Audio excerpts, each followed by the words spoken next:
Mexico. Judge Judy continues in a moment. And on the next Judge Judy. You claim she stole your property. This 18-year-old loses his prized possessions. It's junk. I don't understand how it was junk. One man's treasure is another man's junk. Judge Judy. The kitten did have a bacterial infection, and that is caused strictly from being a dirty kitty mill. Who knows? Kittens are very sensitive, and if it was just a simple eye cold, they should have taken him to the vet the day they saw it. The vet said he did not see these kittens, he did not treat these kittens. It's a simple $16 eye ointment, and it would have solved all their problems. So obviously the paperwork was forged. This lady is a fraudster. She's sued like 7 people in the state of New York in the past 3 years. She's just out for money. We all have small claims. I could have had one years ago. She has sued H&R Block, a medical doctor. I don't have a clue what she's talking about or where she even got that information. Taco Del Mar, just random people. Absolutely not. I don't even know what a Taco Del Mar is. She's just too happy. I didn't even know how the small claims work, but obviously she's a pro, so.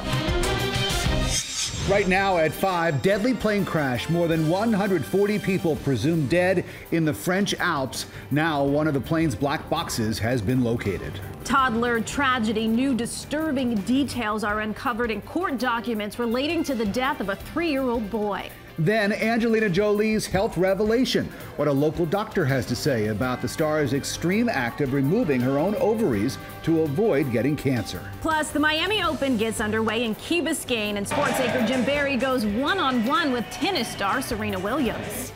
Thank you for joining us. I'm Erica Sargent. And I'm Rick Fulbaum. The CBS 4 News at 5 starts right now. From Miami-Dade, Broward, and the Keys, this is South Florida's CBS 4 News. Now at 5, deadly plane crash. I called German Chancellor Merkel, and I hope to speak with President Rajoy of Spain later today to express the condolences of the American people and to offer whatever assistance that we can as they investigate what has proven to be an awful tragedy.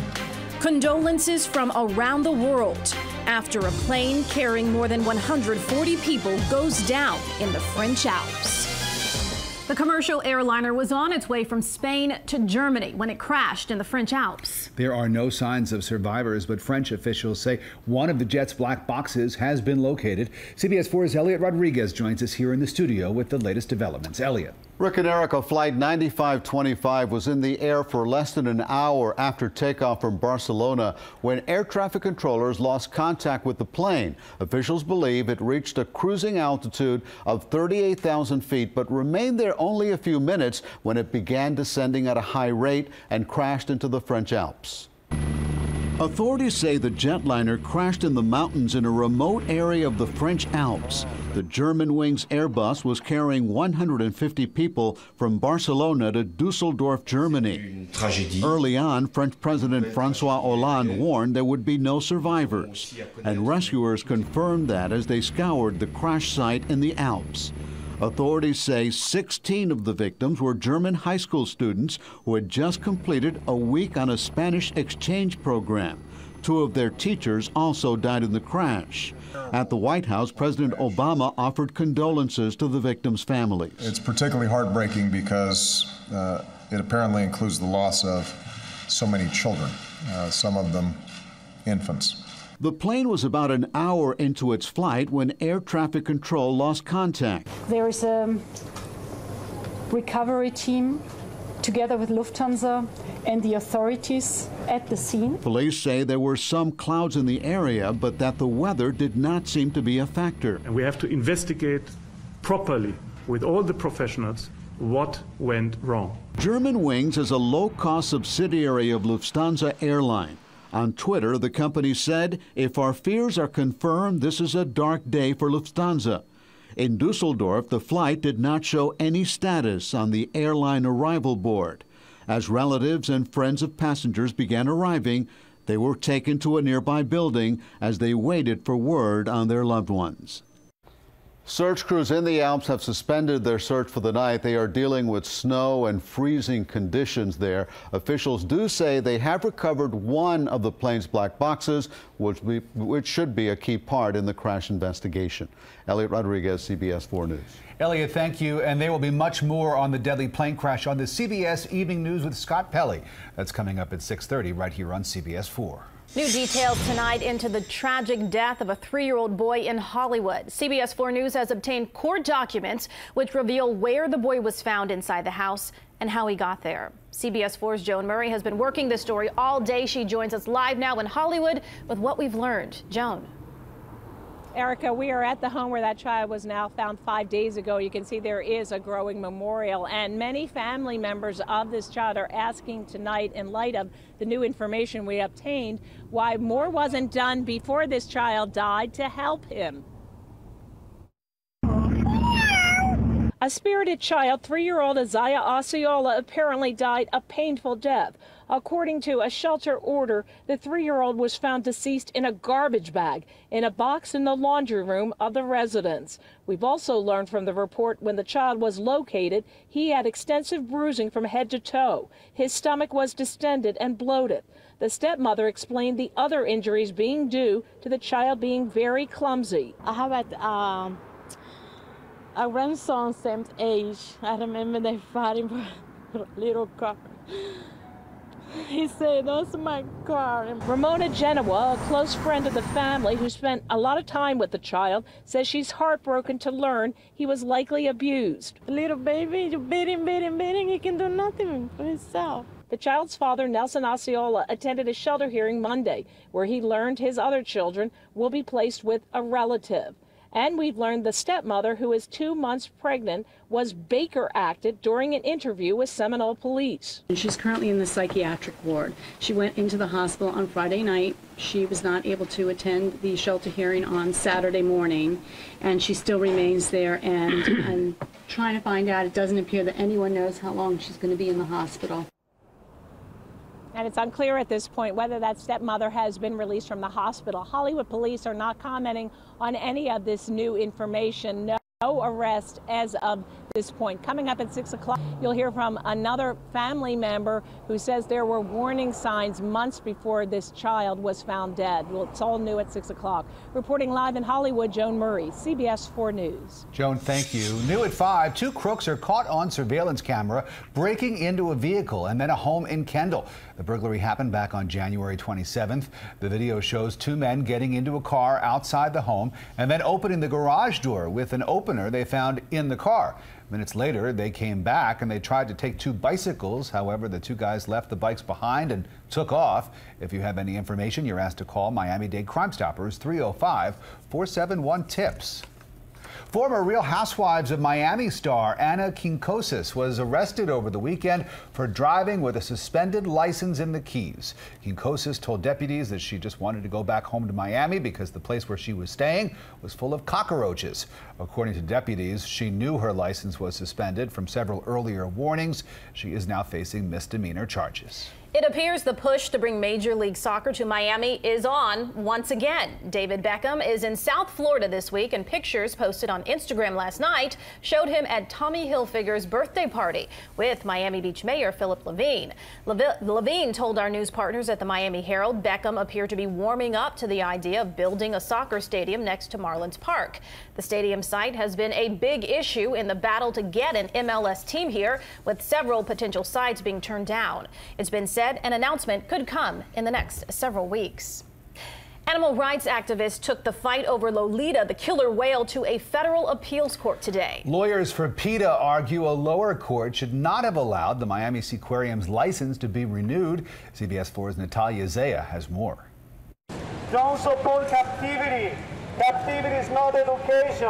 Animal rights activists have long been vocal, even serving as walking billboards in their fight to release killer whale Lolita from the Miami Seaquarium, where she's lived for most of her life. The latest attempt for Lolita's release was in front of a federal appeals court Tuesday morning, going after the license the Seaquarium needs to have for Lolita to perform. Lolita is being held in the smallest orca tank in North America. She has no shelter from the hot sun in Miami. She has no company of a single other orca, and all of those violate the basic standards of the Animal Welfare Act. PETA's lawyers argued that the lower court should have reviewed information gathered in a lawsuit against the Seaquarium alleging animal rights abuses before approving the U.S. Department of Agriculture's renewal of the Seaquarium's exhibitor's license in 2012. It's absurd to give licenses out where you know there are blatant violations going on, and that undermines the purpose of the Animal Welfare Act. Lawyers for the Seaquarium and the USDA argued in court that the law does not require proof of compliance with federal animal welfare laws when deciding whether to renew a license. Now it's up to the 3-judge appellate panel to issue a ruling which could take months, and that will determine whether that lower court has to review the decision to allow the USDA to renew the Miami Seaquarium's license. The Seaquarium, by the way, has long maintained that Lolita is treated very well. Natalia Zaya, CBS 4 News. And late this afternoon, the Miami Seaquarium released this statement saying, in part, this case was previously heard in the U.S. District Court for the Southern District of Florida, and that lower court found the arguments of the animal rights group to be legally and factually insufficient. We are confident that this appeals court will rule in the same manner. Hearings continue over the latest embarrassment involving the Secret Service, and lawmakers in Washington seem to be growing more frustrated with the new Secret Service Director, Joe Clancy. Congress wants answers after an incident at the White House earlier this month where 2 senior agents are accused of driving drunk near the site of a suspicious package investigation. As CBS 4's Craig Boswell reports, some surveillance video was shown publicly today for the first time. This is surveillance video showing Secret Service agents in a government SUV nudging a temporary barrier during a bomb threat investigation outside the White House March 4th. Lawmakers are angry additional video hasn't been handed over or has been deleted. Most of the footage, evidently, according to the Secret Service, has mysteriously gone missing. New Secret Service Director Joseph Clancy says video is only saved for 72 hours, but he's now changing that to 1 week. Clancy found out about the incident 5 days later with an anonymous email that described the off-duty agents as intoxicated. They were not given sobriety tests. This is not business as usual. Clancy immediately turned over the investigation to the Inspector General, but lawmakers are frustrated the director will not allow agents involved to testify. They're the rank and file. They didn't sign up for coming in front of an open hearing with the cameras and lights, and I think it's my responsibility. Lawmakers also questioned why the woman who left the suspicious package was not immediately arrested. When they come to the gate and they've got a bomb and they say they have a bomb, believe them. Take them down. This is Clancy's 3rd grilling on the incident. He says he needs time to fix the Secret Service culture and hire more agents. On Capitol Hill, Craig Boswell, CBS 4 News. Director Clancy says the Department of Homeland Security's Inspector General could take several weeks to investigate this.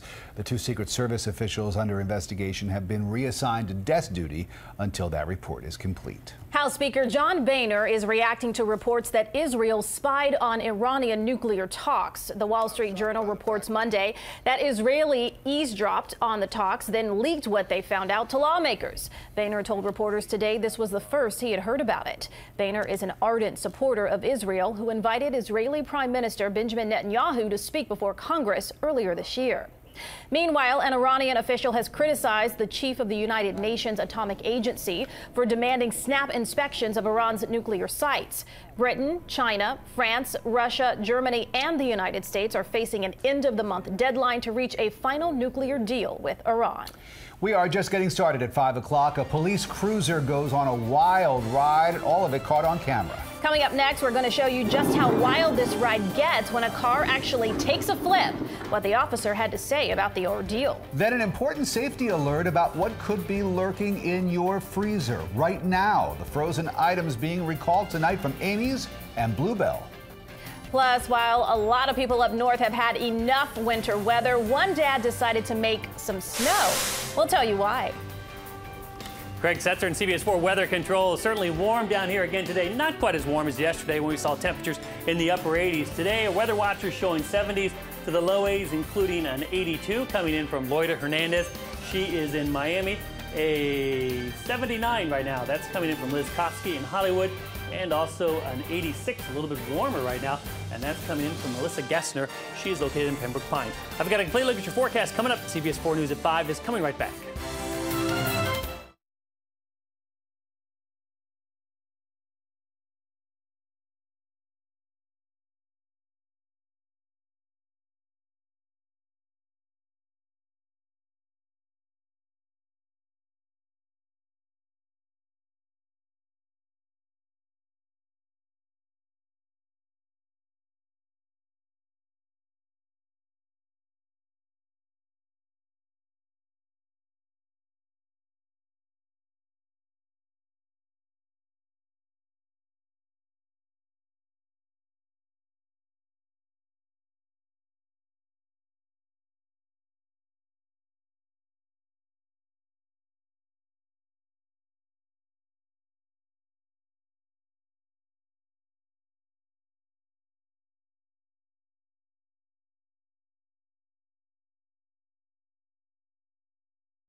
just out.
Caught on camera, a police cruiser flipping in the middle of a highway chase in Oklahoma.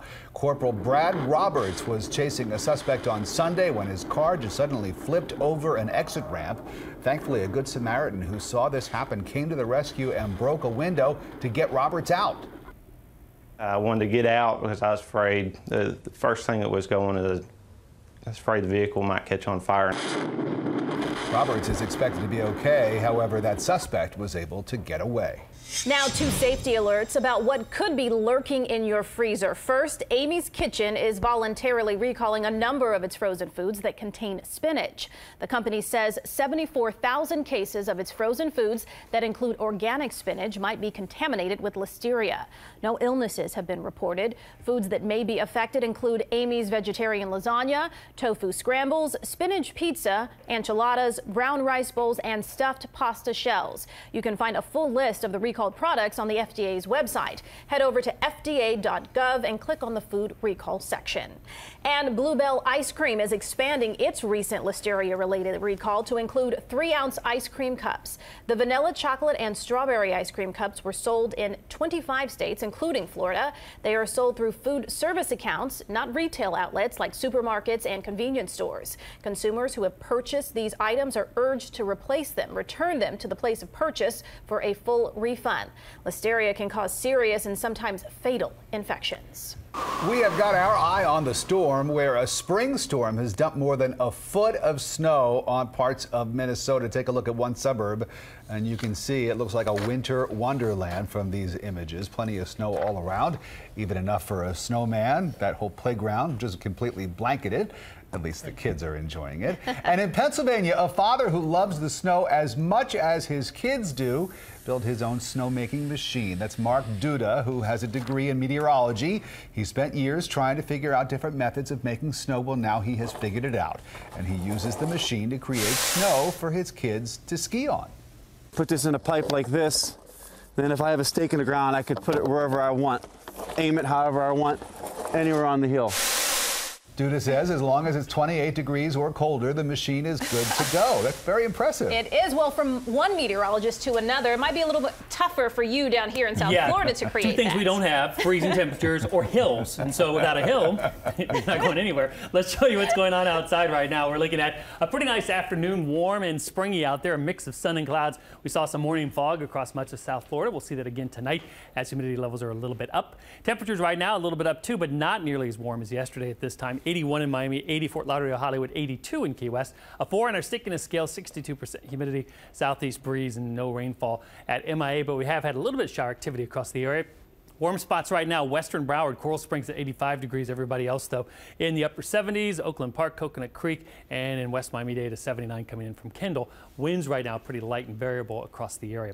Back here's our wind speeds on the bigger map. And you can see southeasterly pretty much setting in for the time being, but winds will drop off again tonight, and that'll help the fog to develop. Here's the radar in motion, and we're seeing just a few little spotty showers popping up over South Dade right now. We've had some showers in the Keys today, even some water spouts reported in the Keys, but The overall moisture pattern supports just some spotty showers here or there for the next several days. A better chance for rain on Friday before a big cold front comes for the weekend. Fading cold front draped across the area now. It fades out overnight tonight. Tomorrow, some early morning fog and then warm sun. Maybe a spotty shower. Shouldn't be too widespread, though. High temperature in the mid-80s. Same story for Thursday. Breeze picks up a little bit, sun and warmth, a few showers around. On Friday, a little better chance for rain, but temperatures warm up into the upper 80s, so very warm and humid. Some spotty showers. Then here comes the cold front Friday night. Saturday and Sunday looking great. Plenty of sun, breezy and cooler. And if you're not ready for summer yet, this is going to be the weekend for you. Highs over the weekend will only be in the 70s, and lows Saturday night will probably drop into the 50s throughout South Florida. Across the Northeast right now in the north, still chilly, 35 in Chicago, 44 in New York City, 46 in D.C. South of the front, though, it's warm. Temperature of 78 in Memphis, and 82 right now in Dallas. Here's our forecast for tonight. Going to be a nice night. A few showers around, otherwise fog develops a low near 71.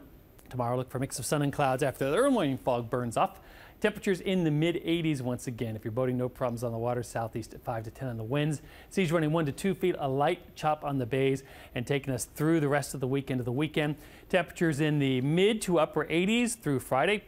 Overnight lows in the 70s, but then a big cool down for the weekend. Lows into the 50s and highs in the 70s. Kind of breezy at times. So a return to winter-like conditions for the weekend. Back to you. Not cold enough for snow machines, though. No. All right. Zookeepers in Florida are welcoming a rare new arrival, a clouded leopard cub. USA Today reports the cub was born on March 7th, the firstborn from 2 clouded leopards at Tampa's Lowry Park Zoo. And the cub is just one of 87 clouded leopards born in North America. Oh, he's so cute. Very cute. All right, Miami Beach, 100th birthday celebration already underway, building up to Thursday's all-star concert on the sand. In the meantime, you might want to check out a new photo exhibition at the Art Deco Museum, which chronicles the city's 100 years through 100 photos. Here's a sneak peek through the lens of CBS 4 photojournalist Mohammed Hassan.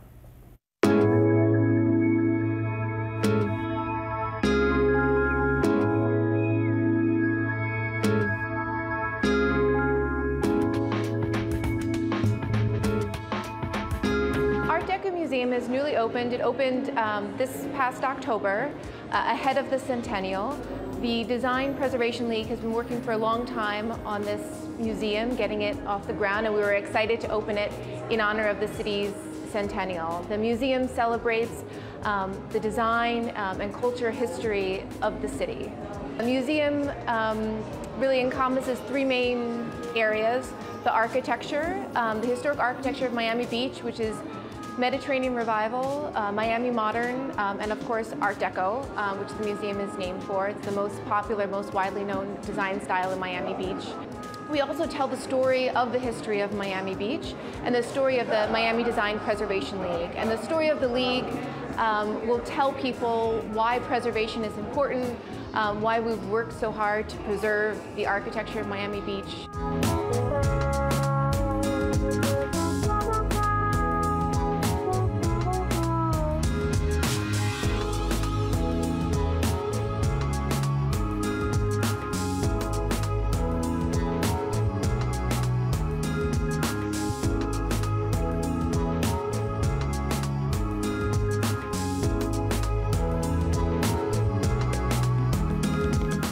Good stuff, right? The exhibit, Miami Beach 100 Years, 100 Photos by the Venezuelan photographer Johnny Araiz, will be on display at the Art Deco Museum at 10th and Ocean through Thursday. Love the vibrant of the colors. Color, absolutely. That's what I noticed as well. Oh, nice. Well, body cameras on officers, it's happening more and more. And coming up next, the daring rescue caught by a body camera when an officer runs into a burning home to save a small child.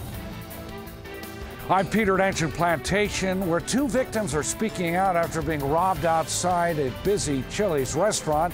Now there's new surveillance tape of the suspects in this case. I feel super violated, and you know, it's been really hard for me to go to sleep at night. It's very hard for me to leave my house. We'll have much more on that story coming up. And right after the break, another surprising announcement from Angelina Jolie regarding her health. We'll hear from a local doctor about the benefits of the surgery she's elected to have. Hi, I'm Rhiannon and Allie in the CBS 4 newsroom. Tomorrow on CBS 4 This Morning, Women to Watch. Cuban designer Isabel Toledo shares her secrets to success and the greatest influences on her fashion career that has spanned more than 30 years. We'll have that and much more when you join us starting at 5 a.m. right here on CBS 4.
Welcome back. A new health revelation today from Oscar winner Angelina Jolie. In a New York Times op-ed piece, she said she recently had her ovaries and fallopian tubes removed to prevent cancer. CBS 4's Walter McCalla reports. Angelina Jolie lost her mother, grandmother, and aunt to cancer. The Academy Award-winning actress says her latest surgery was another form of prevention. In this New York Times opinion editorial piece out this week, Jolie detailed her surgery last week to remove her ovaries and fallopian tubes. She wrote, "I feel at ease with whatever will come, not because I am strong, but because this is a part of life. It is nothing to be feared." 2 years ago, the actress had a preventative double mastectomy after a blood test revealed she carried a mutation in the BRCA1 gene. Her latest surgery happened after a blood test revealed she had a number of inflammatory markers that were elevated. Together, they could have been a sign of early cancer. She wrote, "It is not possible to remove all risk, and the fact is, I remain prone to cancer." Dr. Brian Slomovitz is an ovarian cancer expert at Sylvester Comprehensive Cancer Center. He says she absolutely did the right thing. The current recommendations are for women at the age of 40 or once they complete childbearing to have a risk reduction surgery with removal of tubes and ovaries if they have a BRCA mutation. Just like Jolie, Gretchen Geddes of Aventura had the same surgery a week ago as well. But hers wasn't a preventative measure for the future, but rather one to save her life. She hopes others will get tested for the gene that puts them at risk. My advice to anyone who receives this news that they have the BRCA2 mutation, I would suggest they see their doctor at light speed. Before her double mastectomy in 2013, Jolie said she had an 87% risk of breast cancer and a 50% risk of ovarian cancer. Now, doctors did find a small benign tumor on one of Jolie's ovaries after the surgery, but there are no signs of any cancerous tissues. In the meantime, Dr. Slomovitz warns that when you're looking at your medical history, it's important to look at the men in your family as well, because men can carry that genetic mutation. From the Sylvester Comprehensive Cancer Center in downtown Miami, Walter McCullough, CBS 4 News. All new at 5:30 tonight, a break in the case of two Broward women who were robbed at gunpoint outside a restaurant in Plantation. One of the suspects caught using one of the victims' credit cards at a gas station. Plantation police say those men were caught on camera an hour after those two women were robbed of their purses, credit cards, and cash. They were also afraid they might be killed. CBS 4's Peter Dench spoke with both victims, who want you to take a very good look at this surveillance video. Moments after this red car pulls up, all three suspects are seen entering an Orion fuel station in Hallandale Beach. One of them uses a credit card, a card that police say was taken at gunpoint an hour earlier from these two victims. They were leaving this Chili's restaurant in Plantation just after 11:30 at night when they were robbed of credit and debit cards, cash, purses, and wallets. That's something I'm dealing with every single day now. And, you know, it's just hard. All I kept thinking was like, oh my God, you know, something's gonna happen. Somebody's gonna get shot. We're gonna be dead. So, I mean, at that point, I was just like praying. Pretty much just, you know, saying goodbye to my kids, my husband, my family. This mother shudders when she thinks of how she was victimized in late February. He actually got me from behind and put the gun into my side and just said, give it to me, give me everything. Neither victim wants to show all of their faces, but they agree to tell us what happened when the gunman approached them. He went to go grab my strap on my purse, but ended up grabbing my shirt as well. So I was trying to pull away while he was pulling back at me. So we were playing tug of war for about a good few minutes. I just felt scared. I felt violated. I thought that I didn't know what they were going to do, so the unknown is just scary. The robber was wearing a black hoodie. Helpless. I felt like I should have been able to do something. I should have been able to protect me and my friend. I feel super violated, and you know, it's been really hard for me to go to sleep at night. It's very hard for me to leave my house. They hope the suspects are caught. We're living in a world that you can't even do things that make you happy without having to look over your shoulder and worrying about whether, you know, if this is your day and somebody else has your life in their hands. It's scary. Both victims lost Michael Kors wallets. One of them lost a Michael Kors purse. While they were terrified, fortunately, they were not hurt. If you recognize anyone in that surveillance tape, call Plantation Police or Broward Crime Stoppers at 954-493-TIPS. In Plantation, Peter Dench, CBS 4 News. The City of Miami Fire Department is mourning the sudden loss of one of its own. Rafael Garcia was removed from life support earlier today. He died of complications during an emergency operation on a lesion on his brain. Garcia's wife, Megan, is 7 months pregnant with a son. She is due in May, and a GoFundMe page has been set up to create a trust for the boy, who will be named Mason. Garcia is expected to be laid to rest this week. Broward Sheriff's deputies need your help in finding two burglars caught on surveillance video in Oakland Park. You can see the suspects pulling into the driveway of a home in a silver car, and then one gets out of the car, knocks on the front door, and glances directly into the security camera. The victim arrived to find her back door smashed and jewelry and electronics gone. If you have any information, call Broward Crime Stoppers 954-493-TIPS. A man is in the hospital after being shot in downtown Hollywood. It happened in the 1900 block of Hollywood Boulevard early this morning. The victim was taken to Memorial Regional Hospital. No arrests have been made. A bad accident on the Florida Turnpike affected the morning commute. Chopper 4 flew over that scene in Miami-Dade. Now, this is northbound on the Turnpike at the Northwest 106th Street exit. 2 lanes were blocked as investigators tried to figure out what happened. No word on any injuries. And authorities have evacuated 4 homes in South Amboy after a sinkhole opened up. When officers arrived, they noticed that a small SUV had fallen into the hole. Police believe the hole was caused by a water main break. No injuries have been reported. New details now in the Aaron Hernandez murder trial. A cousin of the former New England Patriot star testifying today. Jennifer Mercado taking the stand after being granted immunity from prosecution. She testified that Hernandez told her in a jailhouse conversation that he did not kill Odin Lloyd. Hernandez faces murder and weapons charges in the 2013 death of Lloyd in Massachusetts. He has pleaded not guilty to all charges. Prosecutors presented gun evidence in the Boston Marathon bombing trial today. They say it puts defendant Dzhokhar Tsarnaev right at the heart of the deadly 2013 attacks. CBS 4's Marley Hall has the latest from Boston. New video appears to show Dzhokhar and Tamerlan Tsarnaev leaving a firing range in New Hampshire less than a month before the Boston Marathon bombings. FBI analyst Matthew Riportella testified the brothers practiced shooting for about an hour with rented 9mm handguns. Massachusetts State Police Lieutenant David Cahill told jurors 56 shell casings from a 9mm semi-automatic Ruger handgun were recovered from the Watertown crime scene, where the brothers were in a shootout with police. Cahill said that same gun was used to kill MIT police officer Sean Collier hours earlier. A terror expert returned to the stand for a second day, testifying about radical Islamic beliefs.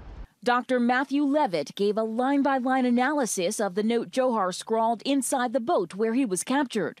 Levitt testified the sentiments are consistent with jihadi documents found on the defendant's laptop. The terror expert also told jurors the marathon attack appeared to fit into what he called a global jihadi movement that encourages Muslims to commit violence against the U.S. Marley Hall, CBS 4 News. A big announcement today from President Obama. The U.S. will keep troops in Afghanistan through the end of the year. The president had a meeting at the White House today with Afghanistan's new president, Ashraf Ghani. The president had promised to bring all U.S. troops home by the end of 2016, but the Afghan leader would like some troops to stay to help out with his country's security. President Obama agrees that Afghanistan is still a dangerous place, and the U.S. will keep just under 10,000 troops in Afghanistan. Senator Dan Coats announcing today he will not seek re-election in 2016. The 71-year-old Republican from Indiana says it's time to pass the demanding job to the next generation of leaders. Coats first served in the Senate from 1988 through 1999.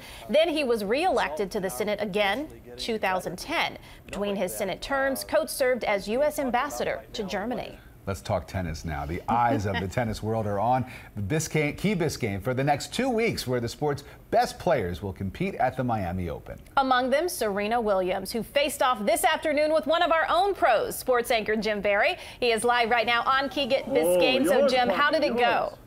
All right. I'll tell you what, we had a blast. In fact, Serena's on the court right now, along with Anna Ivanovic and Venus Williams, her sister. We're having a ball here in Key Biscayne, a charity tennis exhibition for charity, and obviously the pros are having a great time, and frankly I think Serena was my partner. There's Martina Hingis. We were a little too polite out here, quite honestly, but let's show you exactly what happened as Serena and I tried to take down her big sister Venus.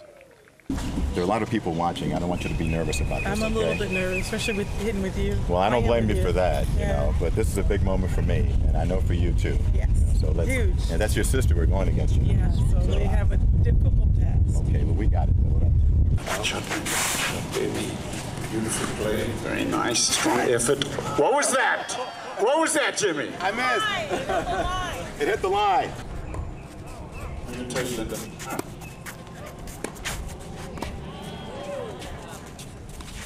Oh. You got it, baby! 3 winning love over Jim Barry's head. Wasn't even close. Thanks over. Thank you. Thank you very much. Jim, well played. Well, we didn't communicate about who was going to take the lob. That was the problem, but it was still fun. What was a surprise to a lot of people. All right, so we had a blast here. Here's Serena. Serena, how'd I look out there? Yeah. Oh, you are a great newscaster. Thank you. As a tennis player, I'm a great. Amazing. I love your work. I love watching you. Thank you so much. See, that really means so much to me. Serena's being polite, but honestly, the truth is, it's hard to play out here with all these folks watching you and trying to play your A game and not having your favorite racket and not having your favorite shoes and not having your favorite socks and your favorite wristband. And I forgot my hat and my favorite hat, but next year, I'll be back with a vengeance. Live on Key Biscayne, I'm Jim Barry, CBS 4 Sports. No excuses. Okay. Thank you, Jim.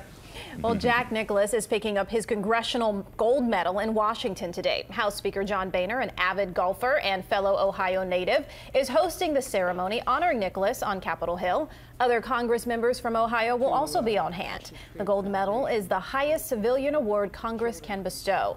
Nicklaus received a Presidential Medal of Freedom in 2015.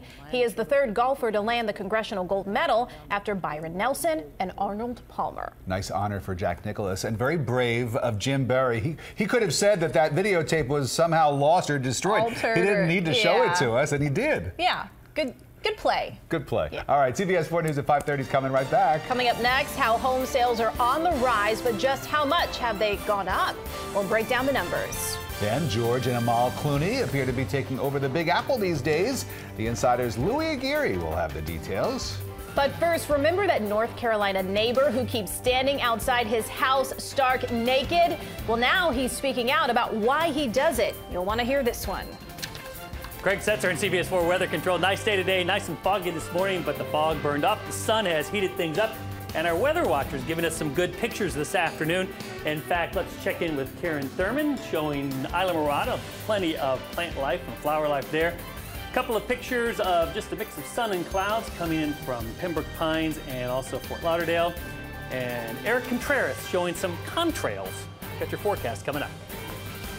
And I'm Elliot Rodriguez in the CBS 4 Newsroom. All new at 6, a man set on fire outside a bar in the Keys is speaking publicly for the first time. His strong message in this update to a CBS 4 News investigation. We'll also have this.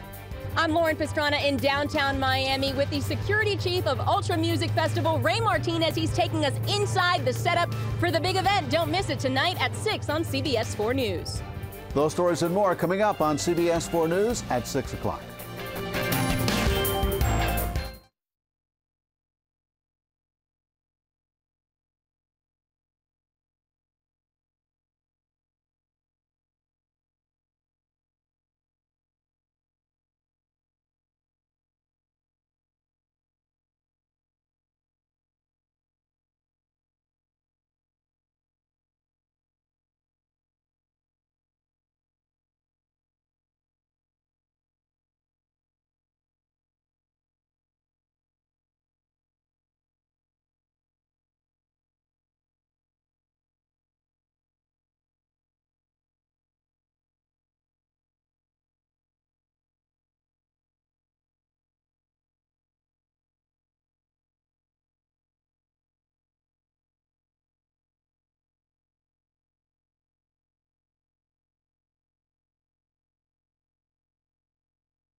A North Carolina man who stands at his front door naked in his neighborhood is now speaking out. His name is Gerard Leeper. He says that he is not a threat to his neighborhood, but his neighbors say that they've had enough of him and his alleged tendencies to stand at his door or windows in the nude. And now Leeper wants to make it clear that what he's doing is not against the law. We have to practice serenity in this world, and that's what the world wants everyone to understand: serenity, rationalism, being reasonable. Police say if Leeper intentionally displays himself to a neighbor, he actually can be arrested. Healthcare workers in southern Indiana are now trying to help manage a growing HIV outbreak. So far, 55 cases have been confirmed in the area since December. A majority of HIV-positive patients have admitted to sharing needles during drug use. And now free HIV testing is being performed at health departments across southeast Indiana. This is a public health nurse's worst nightmare because it's an outbreak that I can't really stop. There is no idea to know where it's going to stop. And maybe that's one of the things the epidemiologists from CDC can tell us, is maybe how many more we can expect to get. But as of right now, we have no way to know. Workers with the Centers for Disease Control and Prevention are headed to the area to help with the screenings. Sales of new homes in the U.S. last month climbed to their fastest pace in 7 years. That's according to the Commerce Department. New home sales shot up to 7.8% in February to an adjusted annual rate of 539,000, and that is the strongest performance since February of 2008. The strong increase came from the South and, believe it or not, the Northeast, which was hammered by snowstorms all last month. George and Amal Clooney appear to be holding court on the East Coast right now. We'll tell you where. The Insider's Louis Aguirre joins us with more on the couple's Big Apple takeover. Hey, Rick and Erica. Well, we know that George and Amal are both working on the East Coast. He's acting in a new movie, and she's about to begin teaching. So, where are they setting up their home away from home? Hey, George. Hey, Amal. How you guys doing? Enjoying New York City? Last night, like typical New Yorkers, George and Amal went out for Italian. Thanks, man. You got it. Enjoy. Hollywood's power couple, along with George's mom, Nina, headed to Patsy's in Midtown, where George and Chef Sal hugged it out. The couple calling New York home for the time being. They're reportedly staying at the pricey Carlisle Hotel on the Upper East Side, presumably in the Empire Suite, which goes for about $15,000 a night. Plus, it's not too far from Amal's new gig up the street at Columbia University Law School. Amal is joining New York's Columbia Law School as a visiting lecturer. She's set to lecture on Mondays and Wednesdays as part of Columbia's Human Rights Institute. And students seem eager to sign up. I've seen pictures of Amal Clooney on campus, and I'm trying to figure out where she teaches so I can follow her around. Their move to New York is very exciting for us because we're seeing a little bit more of Amal out and about, which means seeing more of her iconic style. George and Amal sightings all over town. They were spotted having drinks at the Hotel Carlisle, and then afterwards they were spotted across the street having sushi for dinner. George even hitting a Greek joint in Astoria with pal Bill Murray, who likes to bring in friends for kebabs. This pic of the pair posted on Facebook. Now, Amal not the only one with a job in the Big Apple. George is keeping busy, too. The Hotel Carlisle is just across the river from Queens, where George is shooting Money Monster at Kaufman Studios. Money Monster, of course, being the film he's starring in opposite Julia Roberts, directed by his pal Jodie Foster. All right, we know the couple owns property here in Los Angeles and near London and in Italy, so why not add a new New York pad? I think they can afford it. Rick and Erica, back to you. Wow. Well, look for all the day's entertainment headlines tonight on The Insider at 7:30, and that's right after Entertainment Tonight at 7 here on CBS 4. And Craig Setzer is joining us now. A little cooler today than we've had. Yeah, it took the edge off the heat, which we'll be thankful for throughout summer. Let's show you what's going on right now. We're looking at a pretty nice afternoon. There's a live picture from West Miami-Dade. Looking off to the west there, a good deal of clouds out there. We had that morning fog and the low clouds, which took some time to burn off, but warmed up despite the clouds. 84 was the high. Yesterday's high was 89, so we knocked about 5 degrees off of that. Low this morning, 73. We're still above the normals of 81 and 66. Fort Lauderdale, Hollywood, 82 the high. Key West, 84 overnight lows in the 70s. High temperatures from our neighborhood network. It was warm in a few spots. Weston and Miramar saw highs in the upper 80s. So farther inland in Broward, temperatures really warmed up. Not as warm on the beaches. Deerfield Beach down to Miami Beach, a high right at 80 degrees. So much more comfortable in the next few days. It will be not as warm at the beaches and warmer readings on the inland areas. The radar in motion right now showing a few showers have popped up across inland sections of Miami-Dade's central and south Dade areas there, and also a few showers over the Keys right now, a few showers in the eastern Gulf of Mexico, but shouldn't be too big of a deal, just a spotty shower here or there. Here's the visible satellite loop. We had the low clouds early in the day. That activity burned off. Then we've seen the sea breeze try to work its way inland throughout the afternoon. Fog in the middle and northern parts of the state, too. We'll see this pattern of overnight fog again tonight across much of the area. Fading cold front is draped across the area right now. It's pretty much stalling out. A few showers right now, especially in the Bahamas. Tomorrow, early fog once again, then warm sunshine. Temperatures warming into the mid-80s, upper 80s over the inland areas. In southeast right now, it's 60s and 70s for current readings, a bit warmer in Dallas at 82 and plenty of sunshine there. Northeast, winter has returned despite the brief break last week. Temperatures right now in the 30s and 40s. Midwest, it's cooler in the upper Midwest around the Great Lakes. Temperatures right now are in the 30s and 40s, but you don't have to go too far to get into the heat. Between St. Louis at 46 to Little Rock at 79, there is the front. Even a few thunderstorms right now in Missouri. Finally, in the west, southwest is sunny and warm, and the northwest seeing some showers, and that's some much-needed rain there in the Pacific Northwest. Our forecast for tonight, a few showers around. Other than that, fog develops later on, a low near 71 degrees for tomorrow, a mix of sun and clouds after the early fog burns off. High temperature right around 86. Pollen count showing that moderate for mold, and bayberry, grasses, and oak also remain moderate and taking us through the weekend. Temperatures on the warm side, mid to upper 80s. Few showers here or there. Then the big cold front comes through Friday night and cools us off into the 70s and lows in the 50s just in time for the weekend. Back to you. Thank you, Craig. Check out this video out of Bluebell, Pennsylvania, outside of Philly. A school bus with students on board crashed into a house. Authorities say 9 students were on the bus at the time. Nobody was injured and no word on whether anyone in the house was hurt. The school bus driver was taken to a local hospital. The crash is under investigation. And staying in Philly, police there searching for suspects involved in a subway assault. Surveillance video shows a teen being attacked by a group of young men. The students then ran away. Police say it all started on the street when 2 groups of young men exchanged some words. The victim headed to the platform to catch his train home, and that's when the other teens spotted him and attacked. Police arrested 2 or 3 of the suspects. The other ones got away.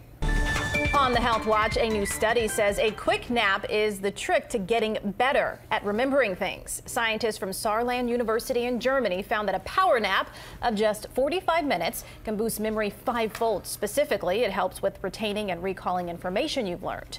The scientists say bursts of brain activity known as sleep spindles play a role in holding on to new information. And new research suggests eating whole grains and cereal fibers may lower the risk of death from diabetes, cancer, and respiratory disease. Researchers from Harvard tracked more than 360,000 people over 14 years and found whole grain oat, quinoa, and wheat cereals may help with anti-inflammatory issues. An historic milestone at BMW's plant in South Carolina. The 3 millionth vehicle rolled off the assembly line at the Greer factory today. BMW Manufacturing's president and CEO says the factory is a shining light for the automaker. Once this vehicle leave our plant, they sail to over 140 countries in the world. This means every BMW X3, X4, X5 and X6 and the M models that you see in any corner of the globe was made right here in Spartanburg, South Carolina. The German automaker plans to increase production at that plant to 450,000 vehicles a year by next year. Police officers wearing body cameras. It's becoming more and more common. And coming up next, we'll show you what it was like for one officer who rescued a child from a burning home. I'm Ted Scout, and here's an odd one. A man tries to get into the Fort Lauderdale Police Department by trying to scale the fence here. He didn't make it over. He was impaled. We'll have the exclusive and the video coming up on CBS 4 News.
Caught on camera, an amazing first-person perspective of the rescue of a child from a home that was on fire in Georgia. A police officer capturing this rescue on his body camera. CBS 4's Rhiannon Ali shows you the incredible video and his reaction to saving the little boy's life.